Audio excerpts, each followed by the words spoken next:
Okay, so get this. Today we are diving into the wild world of digital libraries and copyright law. Ooh, exciting. Right. We're talking about the Internet Archive's reply brief, in their case, against Hachette and some other big publishers. Um, Basically, this case could totally change how we think about accessing information online, so... Yeah, no, this is a big one. It's not just about ebooks, really. It's about how copyright law is going to work or not work in a world that's gone totally digital. Exactly. Yeah. And at the center of it all is the Internet Archive. Mm-hmm. Most people know it as IA. Right. The IA. So, for anyone who hasn't been following this case, the IA is this digital library, right? Yeah. They let people borrow digital copies of books. Like checking them out, kind of like. Yeah, just like your local library, but online. Oh, that makes sense. But Hachette and these other publishers are saying, hold on, this controlled digital lending thing, that's infringing on our copyright.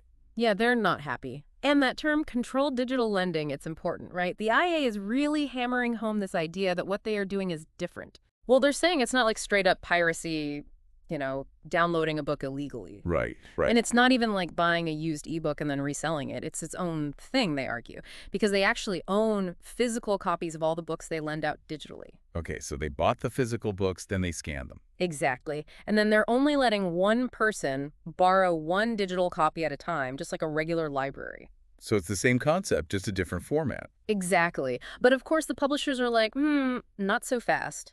Because They're claiming that even with these controls, it's still hurting their bottom line. They're worried about lost sales, lost revenue. So it all boils down to money, as always. Well, yeah, a lot of the time. But it's also about control, right? Yeah. Publishers want to be able to control how their works are distributed and accessed. Makes sense. So how is the IA fighting back against all this? Okay, so their main line of defense is this idea of fair use. Fair use. That rings the bell, but remind me. So basically, it's this legal thing, like a loophole almost, that says you can use copyrighted material without permission in certain situations. Okay. Like, think about movie reviews, right? Yeah, you use clips of the movie. Exactly. Or if you're writing a research paper and you quote a paragraph from a book, that's fair use. Right. It's like the law understands there are times when you need to use a little bit of someone else's work to make a bigger point. Exactly. And the IA is arguing that their digital lending falls under this fair use umbrella. Oh, interesting. So they're saying what we're doing is legal because it falls under this fair use exception. Yep. But it's not that simple, of course. To prove it's actually fair use, the IA has to check off a bunch of boxes, legally speaking. Like what? Well, one of the biggies is whether it's commercial or non-commercial. Yeah. Is the IA making a profit off of this whole digital lending thing? Well, they are a nonprofit, right? Exactly. So they're like, look, we're not charging people to borrow these ebooks. We're a library, not a business. Yeah, that seems pretty straightforward. You'd think so, but publishers are pushing back on this. Really? How? Well, they're saying, hold on, the IA might not be directly profiting, but they are benefiting in other ways. Oh, I see. Like how? Think about it. Donations. The IA gets a lot of donations, right? And they're probably getting even more donations because people are excited about this lending program. Right. More visibility, more people interested in what they're doing. Exactly. Plus, all this good publicity, it raises their profile, makes them look good. So the publishers are saying, sure, you're not making money directly from lending out the books, but you are getting something out of it. Right. Something that could translate into financial gain down the road, potentially. So it gets kind of murky, this whole non-commercial argument. Definitely. And this is where the legal arguments get really, really complicated and nuanced. But basically, it boils down to this. How do you define profit in the digital age? Right. It's not always as clear-cut as just, dollars and cents. Right. And that's something the court's going to have to grapple with in this case. Totally. And it gets even more complex because there's another big factor in all this fair use stuff. What's that? It's whether the use is transformative. Transformative. Okay, now you're just using fancy legal jargon. Sorry. Basically, the IA is saying they're not just copying and pasting ebooks, Okay. They're arguing that their lending system, it actually provides a new and unique benefit to the public, something that's different from what publishers already offer with ebooks.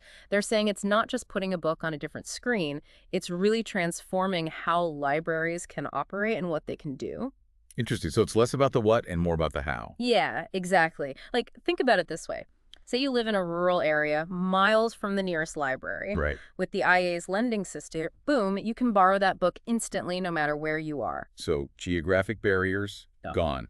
Exactly. And it's not just about location. They're also talking about accessibility for people with disabilities who might have trouble getting to a physical library. So they're really making the case that this is about expanding access for everyone. Exactly. And they go even further than that. They bring up the whole issue of preservation. They're saying, look, by making these digital copies, we're helping to preserve books that might otherwise be lost forever. Right. Old books, rare books, books that are too fragile to handle. Exactly. Think about it. It's one thing to keep a physical book safe from fire or floods. Right. That's a whole job in itself. But with a digital copy, you can back it up, share it, store it more easily, you know? It's like a safeguard against, well, disaster, basically. Makes sense. Yeah. And with so much of our cultural heritage being digitized these days, it's definitely something to consider. Definitely. And then on top of all that, they also hit on the whole privacy angle. Privacy.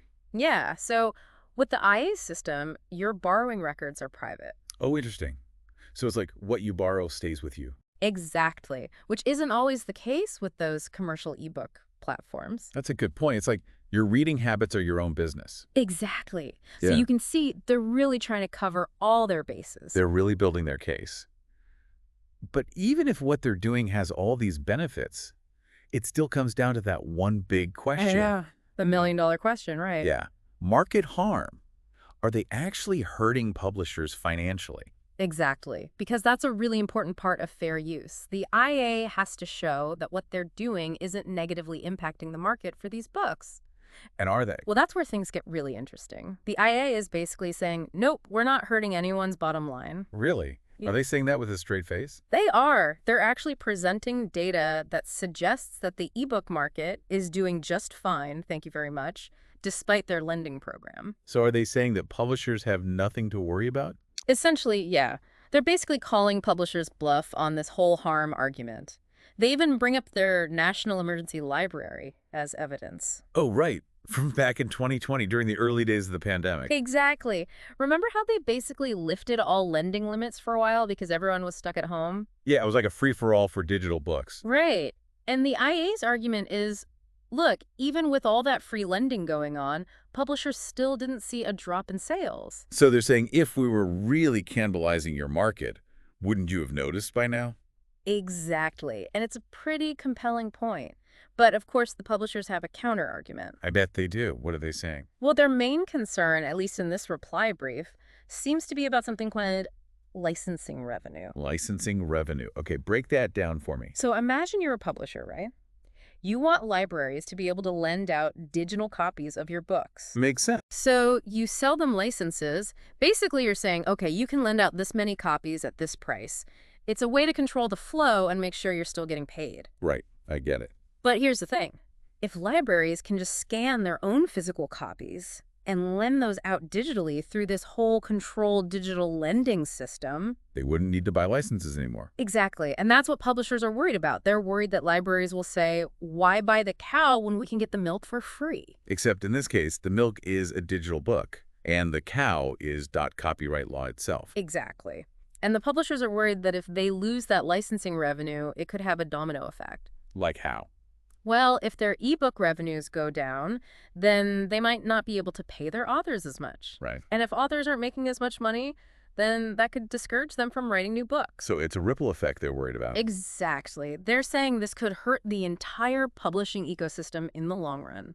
That's a pretty serious claim. Yeah. But is it actually true? Well, that's the $1,000,000 question, isn't it? The IA is quick to point out that so far, there's no concrete evidence to suggest that their digital lending has actually caused a decline in ebook sales or publisher profits. So it's a case of potential harm versus actual harm. Precisely. The publishers are saying this could hurt us down the line, while the IA is countering with, but it hasn't yet, and we've got the data to back it up. Is who's right. It sounds like a classic case of trying to predict the future, which is always a risky business. Totally. And this is where it gets really tricky, legally speaking, because how do you prove that something won't happen, even with data to support your argument? It's like proving a negative, isn't it? Exactly. And this gets to the heart of a much bigger debate about how copyright law should function in a digital environment. Can you claim harm based on what might happen, or do you need to show actual measurable damage? It's a tough question. And the answer could have huge implications for how we think about copyright in the future. Absolutely. This case is really highlighting that tension between protecting the rights of creators and ensuring that the public has access to information. Right, that balance between protecting intellectual property and promoting the free flow of ideas. Exactly. It's a delicate balance, and it's something that the courts are going to have to wrestle with as we move further into the digital age. It feels like this case is just the tip of the iceberg, doesn't it? Totally. It's a sign of things to come, for sure. Well, we're going to need to take a quick break, but when we come back, I want to dive a little deeper into the IA's arguments and what all of this means for the future of libraries. Sounds good. Let's do it. Okay, so we're back, and I gotta say, this whole thing with the IA, it really makes you think about the bigger picture, you know? Totally. It's not just about, like, legal technicalities. It's about what libraries are supposed to be in the first place. Yeah. How do we make sure everyone has access to information? How do we preserve knowledge, especially in this digital age? Those are big questions, right? Huge. Yeah. And to be fair to them, the IA, they get that. I mean, you can tell they really see this as a continuation of what libraries have always been about. Oh, for sure, yeah. Like connecting people with information, right? Right. It's just that, well, the way we access information, it's changed. Yeah, totally. Everything's digital now. Exactly. So the IA's argument is basically, look, we're not trying to reinvent the wheel here. Okay. We just want to update it, adapt to the times, still serve the public good, but in a way that makes sense for the 21st century. Which makes sense, right? Because libraries, they've always been about more than just, you know, housing books, right? Oh, totally. They're community spaces, Yeah. resources for learning, Absolutely. places where you can encounter different ideas, different perspectives. Right. It's all connected. So if the role of libraries is evolving, then shouldn't the way they operate evolve too? Exactly. And that's a big part of what the IA is trying to do here, making sure libraries can actually fulfill that role, especially for people who might not have easy access to physical libraries. And they gave some concrete examples in the brief, right? This wasn't just some abstract philosophical argument. Right. Like, remember when we were talking about that whole transformative use thing? Yeah. Well, this is a perfect example. The IA's argument is that their digital lending system, it's not just about a change in format, it's a change in how libraries function on a fundamental level. Okay, I see what you mean. And they point to things like being able to reach people in remote areas. Right, places where there might not be a library for miles. Exactly. Or people with disabilities who might not be able to physically get to a library. Right, that makes a lot of sense. It's about making sure everyone has the same opportunities, regardless of their circumstances. Exactly. And they don't stop there either. They also talk about this really interesting idea of libraries as kind of like digital guardians. Guardians. I like that. They're saying that by digitizing these books, they're not just making them more accessible. Right. They're actually helping to preserve them. Right. For future generations. Exactly, because those physical copies, they can be lost or damaged. Yeah, that's true. Fires, floods, you name it. Exactly. But a digital copy, you can make backups, share it with multiple institutions. The possibilities are endless, really. And the IA even frames it as a way to protect knowledge from market forces, which I thought was interesting. What do you mean? Well, think about it, like, what happens when a book goes out of print? Right, it can be hard to find. Exactly. And even if you can find a copy, it might be crazy expensive. Yeah, that's true. I've definitely run into that. And sometimes publishers, they decide to restrict access to certain books for whatever reason. Right, right. But the IA is saying, if we have a digital copy, at least that information is still out there somewhere. People can still access it. Wow, so it's almost like they see themselves as guardians of this vast shared intellectual heritage. That's a great way to put it. And it really highlights the importance of this whole debate, It definitely does. Because it really comes down to these fundamental questions about knowledge and who controls it. Exactly. And whether information should be treated as a commodity or a public good. Which is a big question.